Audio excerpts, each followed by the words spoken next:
Assalamualaikum warahmatullahi wabarakatuh, Ibu. Apa kabarnya? Alhamdulillah baik. Selama ini, bagaimana Ibu dapat mengidentifikasi kasus-kasus yang merupakan dilema etika atau bujukan moral? Kita lihat dulu permasalahannya apa, dicek dulu, kemudian kita lihat titik permasalahannya di mana, baru kita dapat bisa mengidentifikasikannya. Kemudian pertanyaan selanjutnya, selama ini bagaimana Ibu menjalankan pengambilan keputusan di sekolah, terutama untuk kasus-kasus di mana ada dua kepentingan yang sama-sama benar atau sama-sama mengandung nilai kebajikan? Melihat permasalahan, titik permasalahan yang serius itu yang bagaimana, kemudian kita lebih condong keputusan itu ke A atau ke yang B, kayak itu baru kita dapat memutuskannya. Yang intinya ya pasti kita melihat dulu permasalahannya. Kemudian langkah-langkah atau prosedur yang seperti apa yang Ibu lakukan selama ini? Ya. Kita melihat dari permasalahan dulu, kemudian kita lihat dari penyebab dari permasalahan yang ada, kemudian kita nyari jalan keluarnya untuk solusinya bagaimana, baru kita dapat menentukan memberi keputusan permasalahan yang ada. Kemudian selanjutnya, hal-hal apa saja yang selama ini Ibu anggap efektif dalam pengambilan keputusan pada kasus-kasus dilema etika itu? Kita musyawarahkan dengan teman-teman guru yang lain. Kemudian hal-hal apa saja yang selama ini merupakan tantangan dalam pengambilan keputusan pada kasus-kasus tersebut?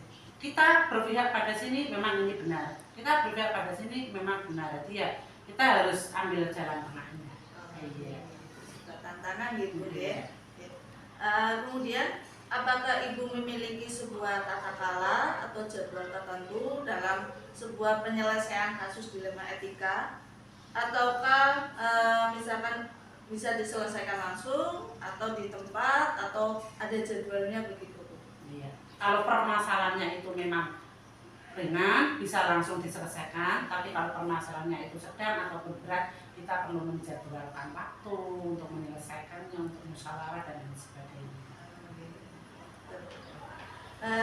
Selanjutnya, adakah seseorang atau faktor-faktor apa yang selama ini mempermudah atau membantu Ibu dalam pengambilan keputusan dalam kasus-kasus dilema etika tadi?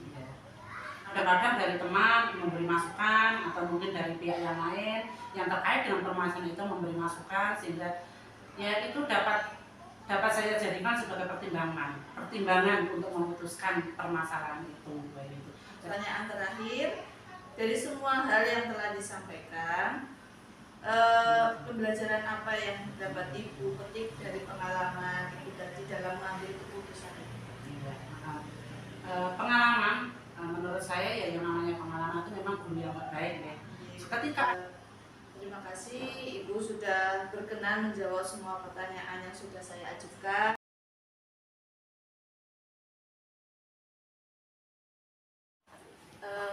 Maaf Bapak mengganggu waktunya, saya akan memberikan beberapa pertanyaan. Yang pertama, selama ini bagaimana Bapak dapat mengidentifikasi kasus-kasus yang merupakan dilema etika atau bujukan moral? Ya, mengidentifikasi kasus yang terkait dengan dilema etika. Yang pertama dengan cara menggali informasi dari berbagai sumber. Kemudian yang kedua klarifikasi. Kemudian yang ketiga analisis informasi tersebut. Selama ini bagaimana Bapak menjalankan pengambilan keputusan di sekolah Bapak, terutama untuk kasus-kasus di mana ada dua kepentingan yang sama-sama benar atau sama-sama mengandung nilai kebajikan? Pengambilan keputusan dilakukan dengan cara bermusyawarah dengan teman-teman sejawat. Kemudian langkah-langkah atau prosedur seperti apa yang biasa Bapak lakukan selama ini? langkah-langkahnya, pertama kita mengidentifikasi kasusnya, kemudian yang kedua kita hadirkan teman-teman sejawat untuk pengambilan keputusan, yang ketiga melakukan musyawarah untuk menentukan keputusan. Hal-hal apa saja yang selama ini Bapak anggap efektif dalam mengambil keputusan pada kasus-kasus dilema etika? Iya, berdasarkan musyawarah. Iya.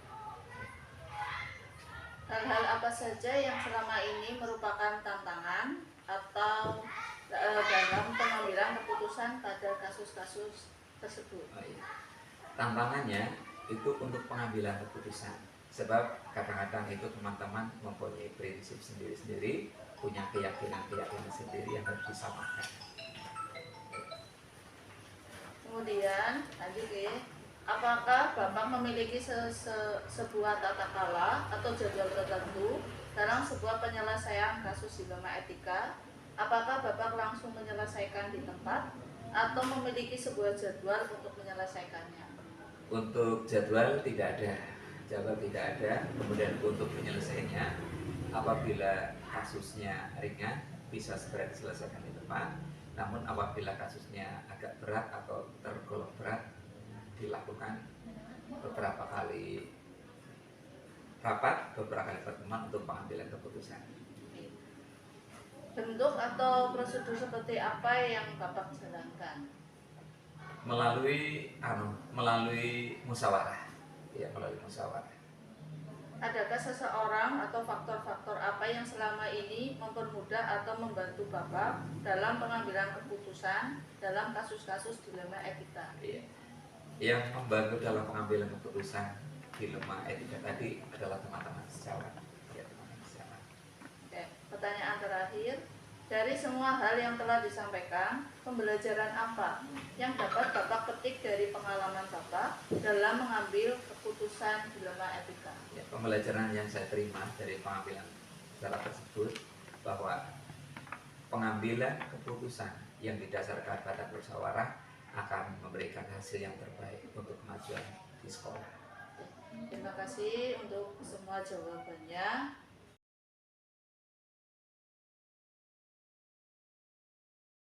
Pertama, selama ini Bapak dapat mengidentifikasi kasus-kasus yang merupakan dilema etika atau bujukan moral. Berdasarkan mana di antara pilihan itu yang lebih banyak positifnya.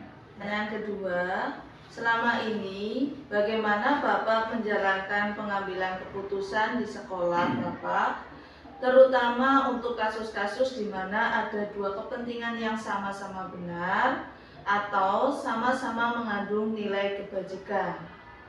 Mana yang pilihan yang terbaik di antara yang baik-baiknya, yang berpihak pada peserta didik, itulah yang nanti akan kami pilih.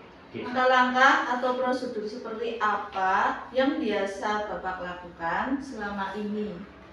Pertama, mengenali nilai-nilai yang saling bertentangan atau bahkan mungkin mempertimbangkan dalam hal ini siapa saja harus terlibat dalam melakukan pengujian, mana yang lebih sesuai dengan regulasi, mana yang sesuai dengan keputusan bersama, mana yang sesuai dengan tata tertib sekolah.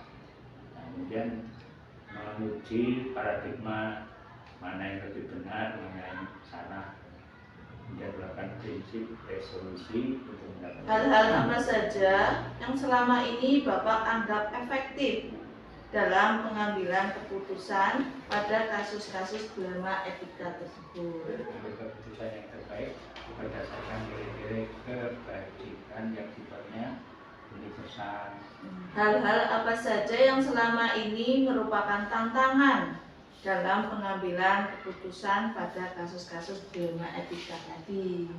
Itu kan tapi mereka tidak mengerti. Mengapa tidak mengerti pun kadang-kadang ada yang pro dan kontra.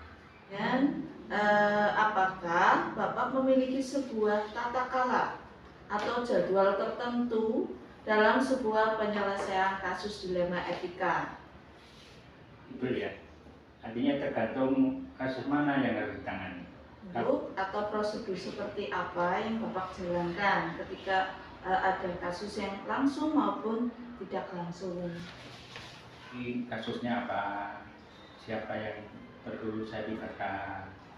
Kemudian kita evaluasi Maka seseorang atau faktor-faktor apa yang selama ini mempermudah atau membantu Bapak dalam pengambilan keputusan dalam kasus-kasus dilema tadi? Sesuai dengan tadi kan. Bapak sekarang berarti KKS ya. Iya. Hebatnya Kapsiti biasanya. Maka saya punya orang juga di dalam sekolah, yaitu komite sekolah, dan kedua wakil kepala sekolah, para koordinator standar, guru senior, termasuk guru pembelajaran. Semua hal yang telah disampaikan, pembelajaran apa yang dapat Bapak petik dari pengalaman Bapak dalam mengambil keputusan dilema etika? Nah, bagaimana meningkatkan kualitas pembelajaran di sekolah, bagaimana meningkatkan pengetahuan keterampilan dan terutama sikap anak kita sehingga sesuai dengan visi misi sekolah. Iya.